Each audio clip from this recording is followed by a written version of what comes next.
fucking Christ. Ah!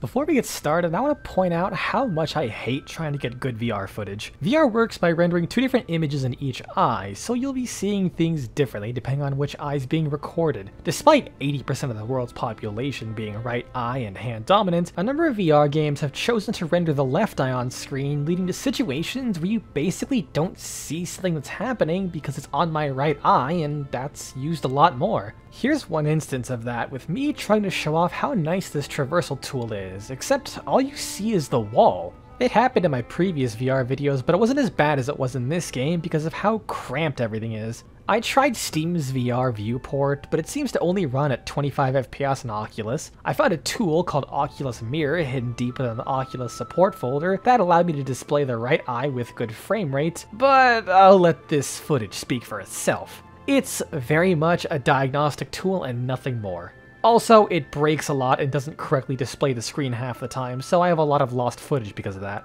So I had to stick with recording it like it was originally. On the plus side, you get to see a status bar that the game adds. On the downside, for me that is, I had to train myself to be left side dominant just for this game. It wasn't bad, but it also wasn't fun. So quickly after I did my review of Jet Island, I was still hankering for more of what that game had to offer. The sheer extent that you can make physics your bitch is something that was incredible, and it scratched an itch I've had for a while. But like in real life, scratching just tends to make things worse. I didn't really look too hard, but I did see a few promising games based on their trailers. The only one that I got around to trying was Stalker once it left early access, and I gotta say, it could not have been any more different than what I was expecting. And I'm very okay with that. I came in expecting some action-y and maybe fast-paced game with a little bit of physics fuckery on the side, but what I really got was an incredibly stiff survival horror type game, and you'll see what I mean by that. So the premise of this game is that you're climbing a giant beanstalk in order to get to the top and take care of whatever's up there. Why? I have no idea. The game has no story. At the very start of each environment, you begin at the bottom of this beanstalk that is procedurally generated every time you return to it, and you have two primary goals. The first is going higher, and the second is collecting resources that you need to make supplies and better gear as you progress. These goals are for the most part mutually exclusive. You could just climb all the way up the trunk of this tree and get to the next platform, but resources don't really spawn there. They only spawn on all the sprawling branches that go everywhere. And of course, while you do this, everything and their mother tries to kill you. That's basically this entire game. You start a climb, collect resources while fighting off enemies, and make it to the next platform level to either extract or keep going. If you extract, you can come back to the highest level platform and continue from there on a newly generated beanstalk. It's a great example of a very basic game that manages to be much better because of VR. The biggest reason for that is how much you can fuck up just by being a clumsy dipshit. By default, this game has two settings disabled that I would highly recommend keeping disabled if you want to be a masochist like me. These settings are toggle to grab and snapback tools when they're dropped. The first setting is self-explanatory. Anything you grab will require you to hold the grip button. Not only do I like this because my brain is weird and I'll keep forgetting to press the grip button again to let go, but it also means that you have to be a fair bit more careful about how you play. Without it, you essentially have a stamina meter, and that is your finger strength. You gotta take small breaks every now and then to rest both your hands, or just hang there with one hand while you wipe the sweat off and go back at it again. If you don't, and your fingers get sore while doing something intensive, then you risk just slipping on accident, either losing progress or dying, because if you fall all the way down the beanstalk, it's game over. This also extends to weapons. With this setting enabled, you have to be a bit more calm, since panic swapping weapons could result in you practically throwing away your only weapon on accident. Because I have done that several times. Which kind of leads me to the other setting, snapping back tools when you let them go. This means that no matter what, you can never lose your equipment. Normally, this only applies to the climbing tools. To me, this removes a sizable part of what makes this game feel interesting. I could just fuck up and lose my sword or grappling hook and just have to make do with it or escape. And now I wouldn't really blame anyone for keeping these on. Some people might have conditions where they can't really hold onto a button for very long, or might be clumsier than the average person, or they just don't enjoy crushing their balls in a hydraulic press like I do. But that's why I personally enjoy keeping those settings off. It makes even the little decisions to pull something out of your backpack a little risk, because you can just be out one weapon or tool for the rest of the mission, and some of these tools are easily strong enough to justify it. Of course, with that said, losing your tools because the game didn't register you want to put them away is uncommon, but definitely infuriating. The other reason I enjoy this game is having to deal with your inventory. You have 2 shoulder slots for equipment, 2 inventory slots for equipment, and 8 slots for everything else at the start of the game. Any configuration of gear you have is a pretty sizable choice. If one shoulder slot is for a grappling hook, then you're either missing your melee or a ranged weapon, and because ranged weapons are so important, you'll always have one slot in your inventory taken up by ammo. One slot will be a healing potion because you will end up taking small damage regularly that adds up pretty quickly, and maybe some bonus supplies like an antidote since poison can also easily chip away at your HP. With the bare minimum, you only have 5 to 6 inventory slots for resources, of which you can only have a stack of 10 that can go by really fast if you aren't careful with your resources. Especially iron. Jesus Christ, you don't stop using iron. When you go out to get materials, you do have to plan what kind of materials you want to get and focus on that. Just grabbing whatever is a surefire way to fill up your inventory with just half stacks of everything and not really accomplish much. This does get easier later in the game as you get more inventory spaces,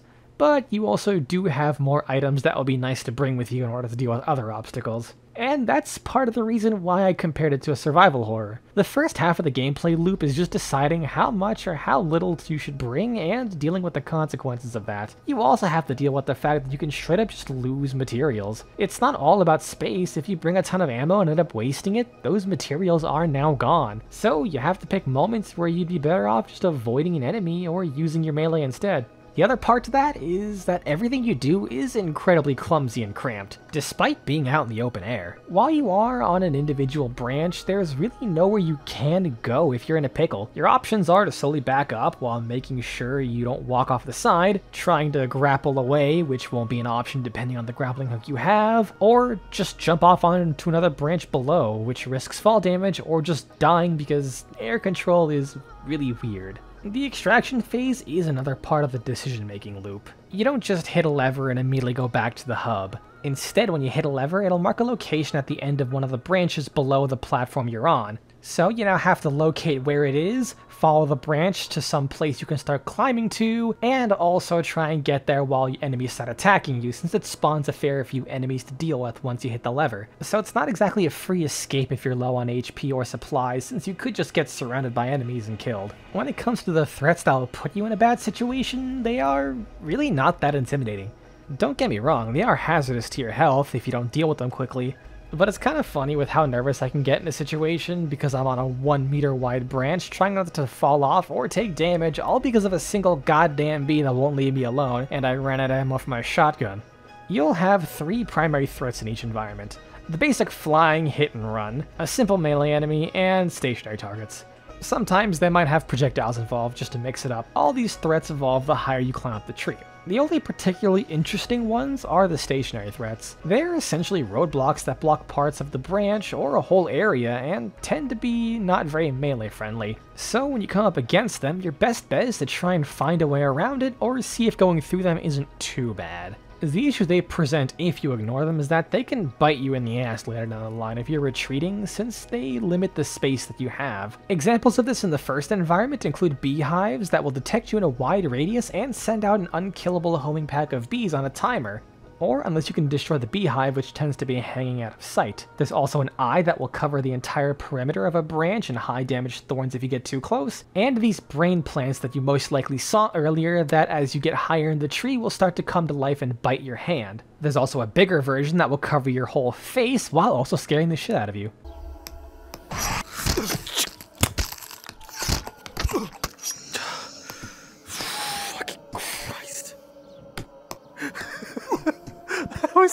That's such an asshole thing to do. Holy fuck.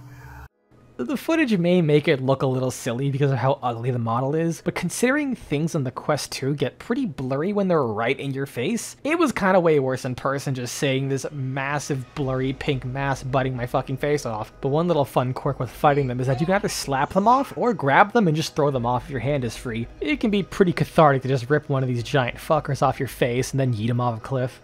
And each area has their own takes on these kinds of threats. The second area, for example, it will have cacti that will inflate when you get near them, potentially hitting you if you happen to fall past them. There's cacti that will stick needles in you if you touch them, and you have to physically remove them while they poison you, which is fun to have to do if you accidentally back up into one of them. Each one of these obstacles is pretty simple in their own right. Where it gets tricky is that they can be everywhere, and that's the primary reason why jumping off onto a new branch isn't always the best action, since you could be leaving one pile of shit and landing right into another. Like one instance where I jumped off a branch and had to make my way through a field of poison gas mushrooms that I landed in. I don't have footage of it, but here's an artistic recreation of the events.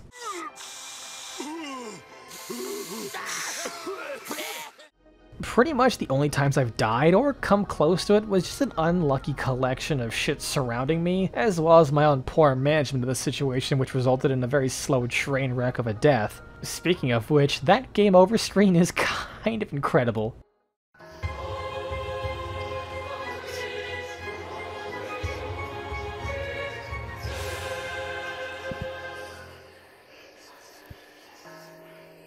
So, while these individual threats aren't exactly very interesting, I do enjoy the decision making of whether you could just go around and try and save resources, only for it to bite you in the ass later, as opposed to just dealing with them now, especially when you get better and better tools. The bosses, admittedly, are much more substantial threats. They all end up being fairly involved multi-phase fights, at least compared to the regular pacing of the combat. They aren't amazing bosses, but they're enjoyable enough. The only gripe I had with the second boss, and that area in general, is it asks you to do a grid puzzle in the middle of a fight, with the idea being there's 3 cannons that slowly rise up to shoot you, and you have to take them out to solve the puzzle in peace. But they're so high up that they usually never detected me, and I fucking suck at these kind of puzzles anyways, so it was kind of a huge pace killer. That whole area uses grid puzzles a lot, and it was getting quite annoying at the end. This game also likes adding puzzles wherever it can for some reason. Almost every chest has to be opened by solving a basic puzzle. In the first area, it felt like it made sense because it was so easy that it just took a small amount of time to maybe prevent you from just running in, grabbing an item, and then bailing. But then the second and third area changed that puzzle to match the area, so it makes me wonder why they felt the need to make us sit there for so long to solve a puzzle every single time we want to open up a chest. It doesn't take that long, but with the second area in particular, I kinda just kept rubbing my hands across the table and let the puzzle work itself out eventually, because I was just tired of doing them. Well then, it's hacking time.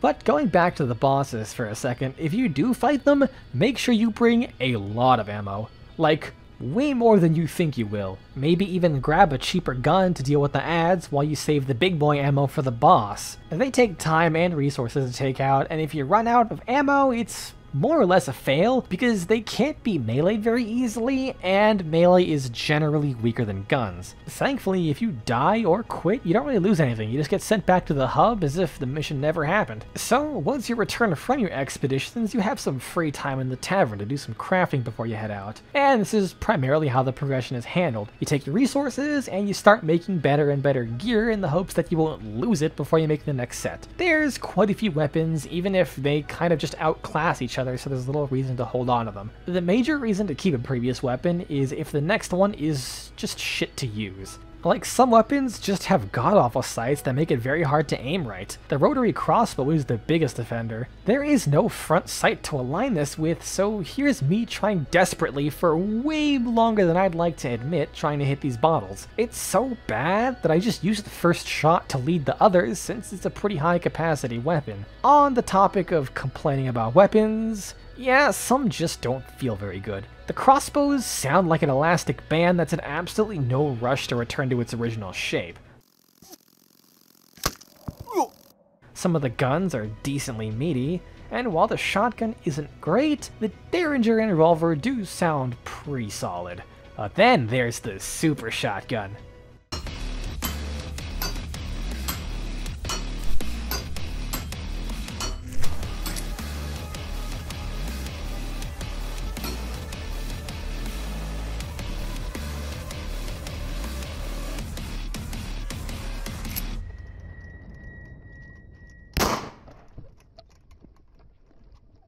Yeah, it's kind of the same sound as the shotgun. Pretty disappointing. It doesn't even kill that good because enemies are so small usually. I rated it a 7 out of 12 gauge. I do find it funny that there's a training dummy in the tavern, because I never used it. I just ended up shooting the bottles instead. The training dummy is way bigger than most enemies you'll ever fight, and with anything that big, you don't even need to aim, ever.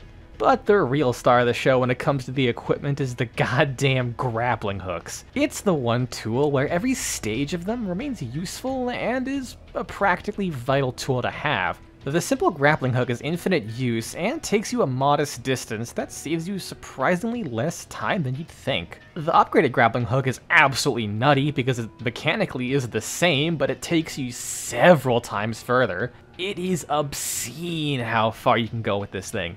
The downside is that it consumes ammo, so you can't just use it to travel all over the place, and also it takes up another inventory slot. And man, it feels great to just fly between all these branches when you previously couldn't. Dual simple grappling hooks are inefficient and dangerous, but goddamn, it is stupid fun.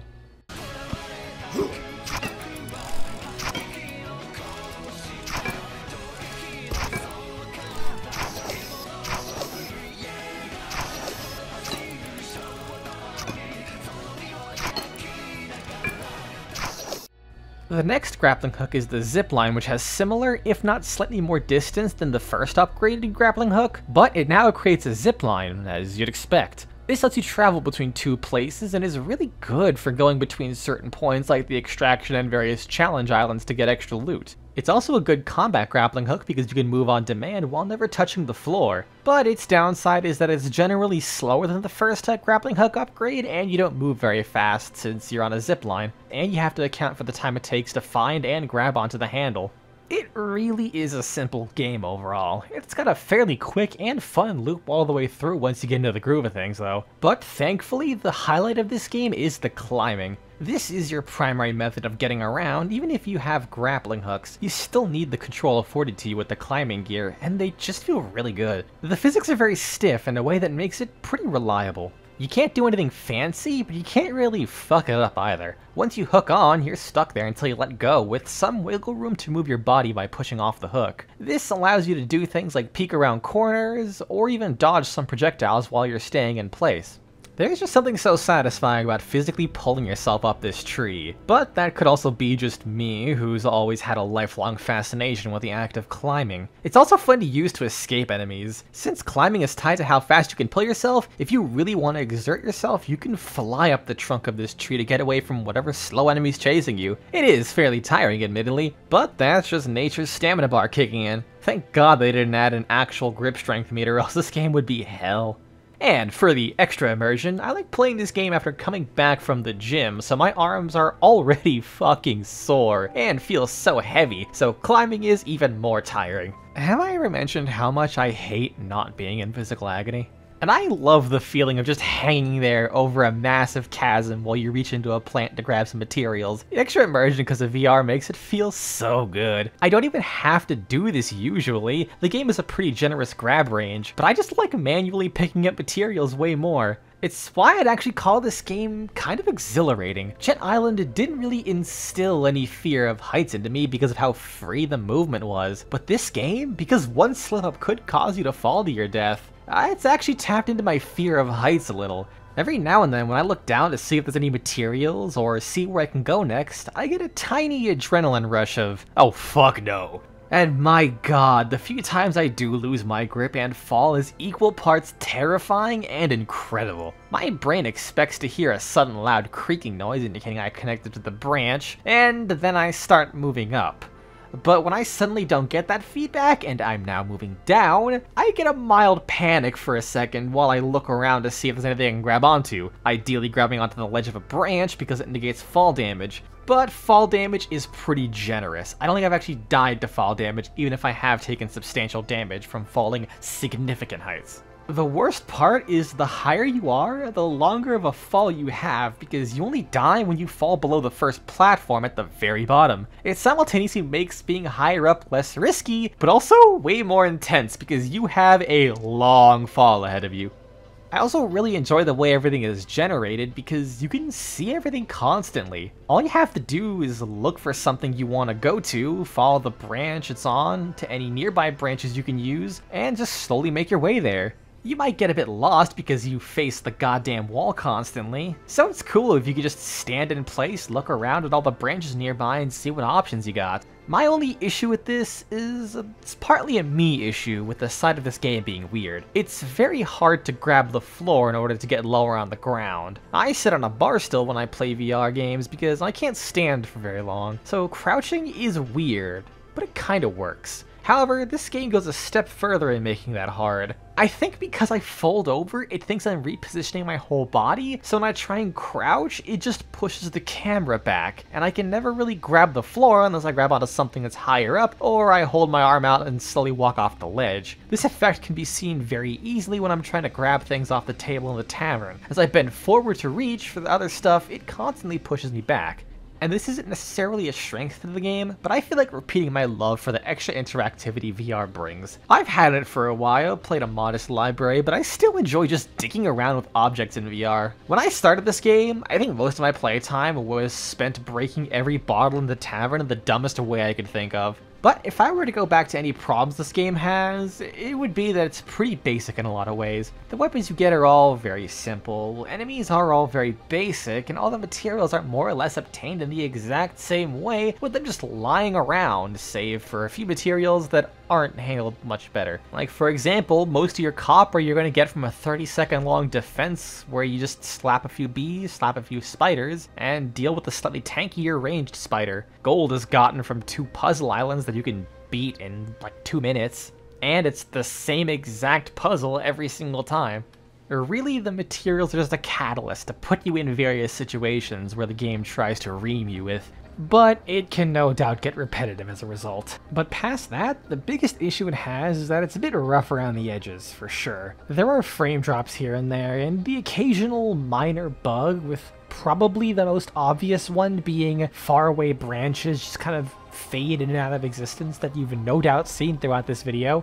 But there was one major issue that I encountered and seems to be relatively common that thankfully the devs are aware about and have said they're going to fix, but they're currently tied up with a few things, so don't know how long that'll be. Basically, there's kind of a bit of a soft lock in this game for progression.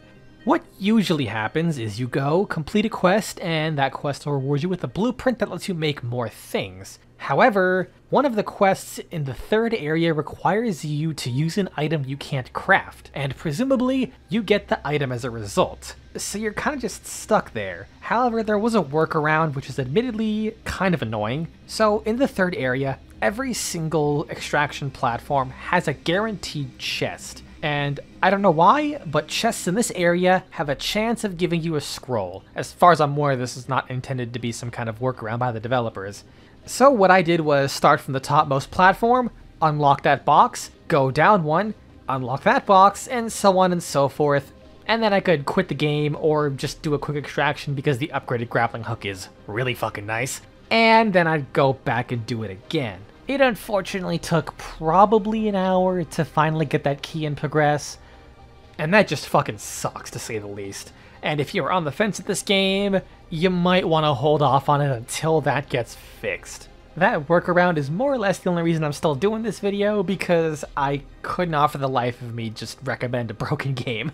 And the next major issue is that the sword combat is pretty bad, which is unfortunate because you tend to use melee a fair bit. It's not the biggest deal since being clumsy is kind of this game's whole thing, but it can feel really bad sometimes when you go to swing your sword and you miss because the enemy's either so tiny, the sword has fuck all range, or it just doesn't do damage for some reason. I don't know how to describe it, but the best way I've been able to actually understand the sword mechanics is that if you swing in one direction, you have to stop for a brief moment before you can hit with the other side of the sword. And on top of that, the sword is positioned at an angle that doesn't really feel like you're holding a sword. The main menu shows what it looks like the best. As you can see, the grip and consequently my hand are pointed straight forward, but the laser pointer is placed at the same angle as the sword. If I were to try and get the full range of my sword out, I would be horrifically mangling my wrists to do so. As a result, the best way I've been able to use this sword is swing it like I'm in Half-Life 1. Basically throw punches out and tap things with the tip of your sword. It looks and feels stupid, but it's the most effective use of the sword I've been able to get.